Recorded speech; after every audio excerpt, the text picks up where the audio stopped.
My name is Margaret, and there are some sentences that do not simply pass through your ears and disappear.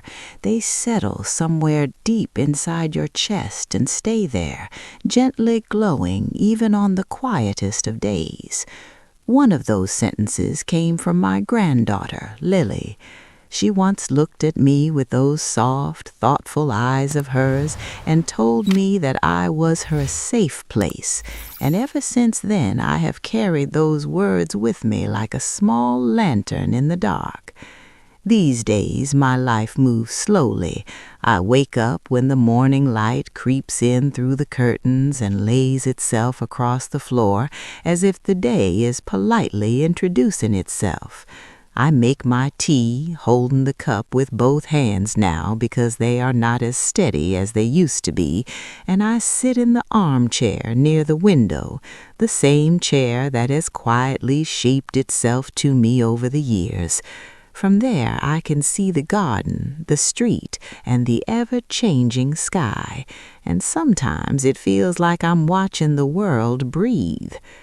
It's funny, in a soft and gentle way, how life changes.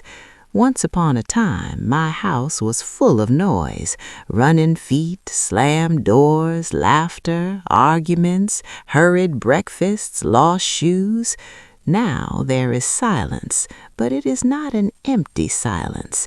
It is a silence filled with memories, and I have learned to live with it like an old friend who doesn't need to say much to be understood. And in that silence, I often think about the people I love, and one of them is Livy. Lily has always carried a certain softness in her heart. Even when she was very small, she noticed things most people overlooked. She saw meaning in tiny moments, a bird landing on the fence, the sound of rain against the window, the way light bends when it passes through glass.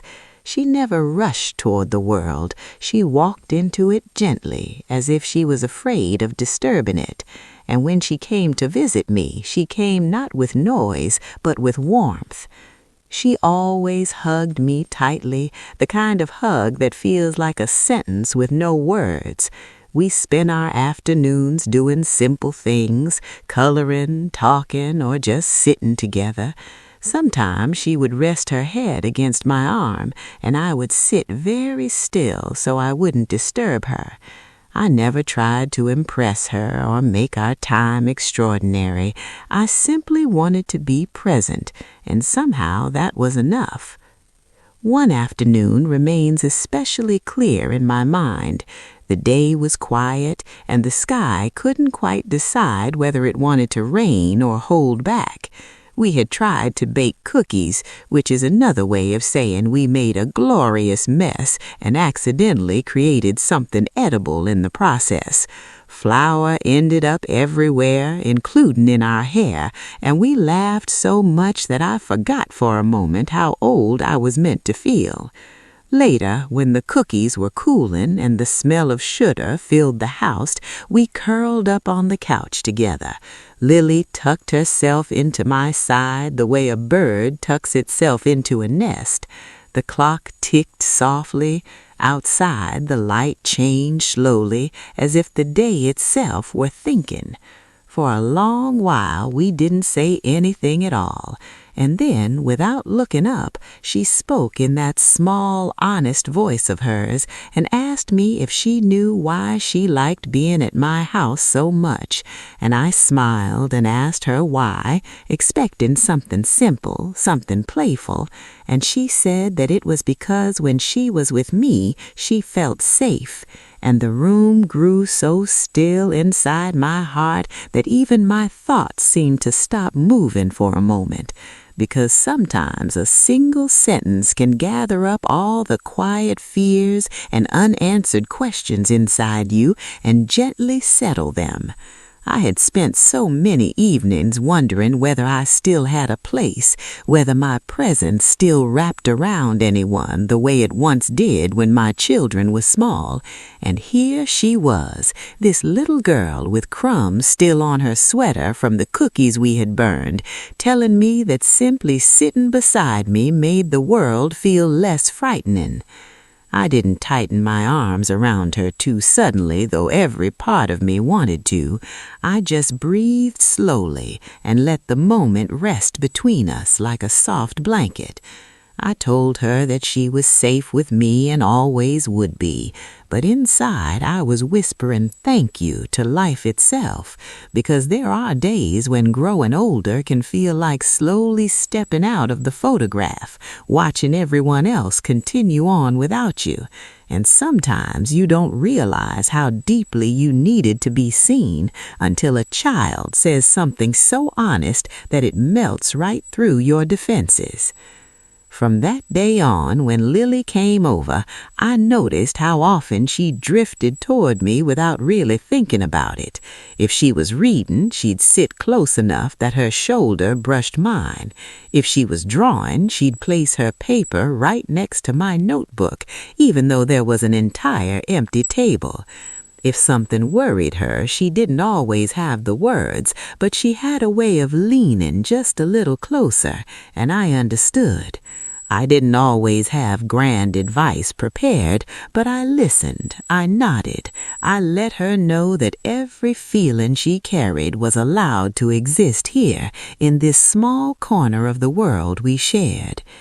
There were evenings when the sky outside the window faded from gold to blue, and she would tell me stories about school, friendships that tangled into confusion, teachers who she scared her a little, games she didn't quite understand. And instead of telling her what she should do, I asked how she felt. We let her thoughts wander around the room until they tired themselves out. Sometimes she laughed, sometimes she cried, sometimes she simply fell asleep beside me, and I would sit so still you'd think I'd turned to stone, because holding the trust of a child feels like holding something sacred. And while all this was happening, something inside me softened too. I began to understand that being a safe place isn't about knowing more or being louder or solving everything. It is about being steady when someone else is unsure. It is about saying with your presence more than your words that there is nothing fragile about needing comfort, and there is nothing small about giving it. I also realized that she was not the only one who felt safe. Sitting with her, listening to her talk about the world as she understood it, I felt less alone too. It reminded me that even when life grows quieter, it is still full of meaning. It just speaks in softer tones. Sometimes the world shouts when we are young and whispers when we are old, and we have to learn to lean in closer to hear it. There were times when I would watch her run out the door at the end of the day, shoes half tied and hair a little crooked, and I would stand there for a moment after she had gone, letting the silence return slowly. But now that silence didn't feel as heavy. It felt full of echoes, echoes of laughter, of questions, of small hands in mine. I would go back to my chair by the window, and instead of wondering whether I still mattered, I found myself smiling at the thought that somewhere out there was a little girl who felt braver simply because I existed. And as I sat there, with the light fading and the kettle humming softly in the kitchen, I realized that maybe we all carry a safe place inside us. Sometimes it looks like a grandmother's living room. Sometimes it looks like a friend's kitchen table. Sometimes it is nothing more than a voice on the other end of the phone. But it matters. Oh, how it matters, because the world can be loud and sharp and uncertain, and having even one place where you can set your heart down without fear, that can change everything. So when Lily told me I was her safe place, she didn't just give me a compliment, she gave me a purpose again. She reminded me that love does not retire or expire or fade into the background. It may change shape, it may grow quieter, but it is still there, still working, still wrapping itself gently around the people who need it. And every time she returns, slipping through my doorway with that soft little smile of hers, I feel that small light flicker again inside my chest. I put the kettle on, I straighten the cushions, I make space beside me in the chair or on the couch, knowing that soon she will curl up the way she always does, and the world will shrink down to the size of our shared silence for a while, and everything will feel simple and kind and real. And in those quiet pockets of time, I find myself thinking about what it really means to be important. When I was younger, I thought importance meant being busy, being needed for 1,000 different things, running from one moment to the next without catching my breath. But now, sitting with Lily's head resting against my arm, I've begun to understand that sometimes our greatest value lies in simply being a calm place for someone else to land. There was one evening when Lily arrived looking a little shaken. Her eyes were red in that way children's eyes get when they've been trying very hard not to cry. She didn't explain right away. She just came straight to me, climbed onto the couch, and curled up against my side like she always did. I didn't press her. I just wrapped my arm around her and waited, letting her know that whenever she was ready, I would still be there. After a while, in a tiny voice, she told me about a friend who had said something unkind at school, something that had made her doubt herself in that painful way that can linger long after the words are gone. I didn't tell her that children say silly things or that she should simply ignore it. I remember how heavy words can feel when you're young. So instead, I told her that feelings are like visitors. They come and stay for a while, and then they leave again, and that it's all right to let them sit beside you without being ashamed of them. She listened very quietly, her small hand resting on my wrist, and I could feel her slowly relaxing, like a tight knot beginning to loosen. And as I held her, I thought of all the people who had once done the same for me, friends, family, even strangers who had shown kindness during difficult moments. We like to believe that strength means standing alone, but in truth, our hearts seem to grow stronger every time someone gently reminds us that we don't have to. Sometimes, late at night when the house is still, I replay that sentence of hers, "You're my safe place." I think about how fragile those words could have been if I had brushed them aside, and how powerful they became because I chose to hold them with care. And I realize how many chances we are given each day to be that place for someone else, to listen, to soften, to stay. There are days now when I move a little slower than I'd like. My joints complain, my memory stumbles. But Lily never looks at me with pity. She looks at me the way you might look at an old tree, steady, familiar, full of shade. She doesn't care how quickly I walk or how long it takes me to find the right word. To her, I am simply me, and that quiet acceptance is its own kind of sanctuary. We still sit by the window together quite often. Sometimes she talks, sometimes she hums, sometimes we just watch the world go by without needing to name any of it.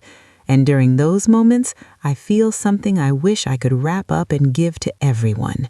The deep, steady peace of knowing your love still has somewhere to go.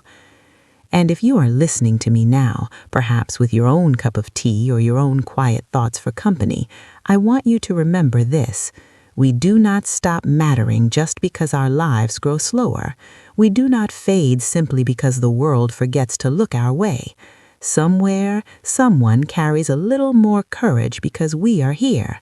Somewhere, someone breathes a little easier in our presence. Somewhere, someone feels safe. And that, I think, is one of the most beautiful things a person can be.